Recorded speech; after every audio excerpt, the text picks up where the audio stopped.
All right. I want to have a conversation about this, maybe a little bit of a debate here. So Eric Yuan, the CEO of Zoom, said we're heading towards a 3-day work week that will come on the heels of AI. Let me give you a few other quotes here. So Bill Gates, his quote is a reduced work week to 2 to 3 days will happen within a decade.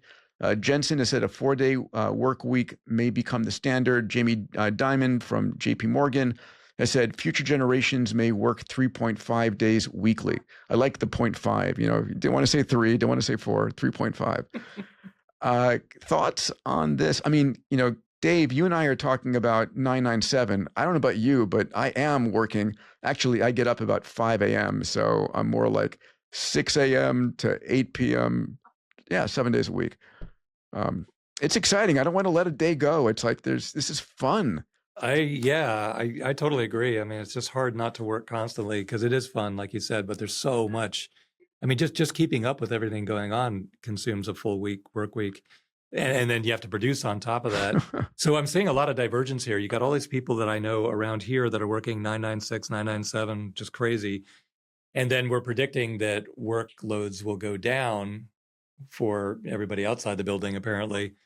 But it's not clear to me how that works. Like if I'm doing something and then AI can do it better, why would I be doing it 3 days a week? What does that achieve? So yeah, if a human is providing like economic value that's driving up the value of the company, and it has some relation to the amount of input that they put in, they're probably going to work as much as the company will force them to work, right? Like 5 days, 6 days, 7 days, because they're ultimately competing with some other firm, right? So either they don't need the human at all, or they can have somebody for 5, 6, 7 days a week. And so the in-between doesn't really make sense because you're competing against other folks that aren't going to make similar decisions. Emad, what's your thought?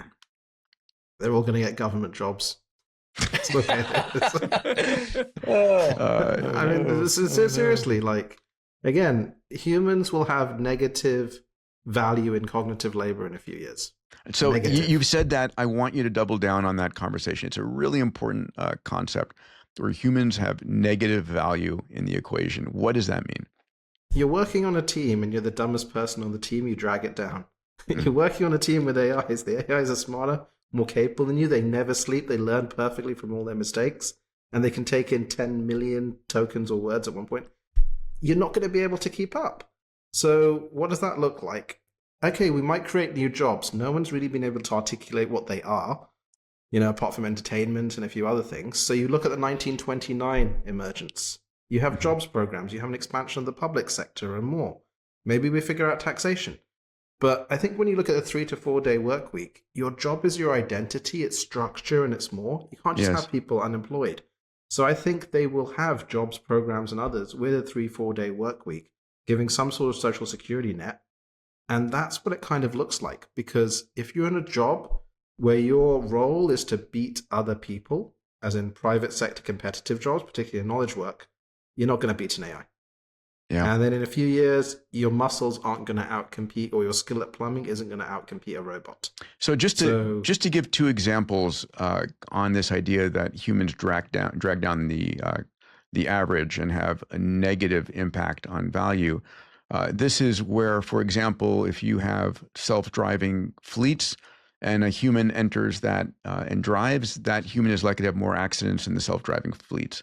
A stat from about 6 months ago, there was a study done out of Harvard and Stanford in the medical space, and it looked at physicians diagnosing versus physicians with GPT-4 versus GPT-4 on its own. The numbers were insane. So a physician diagnosed 74% of the time successfully on their own in this particular study.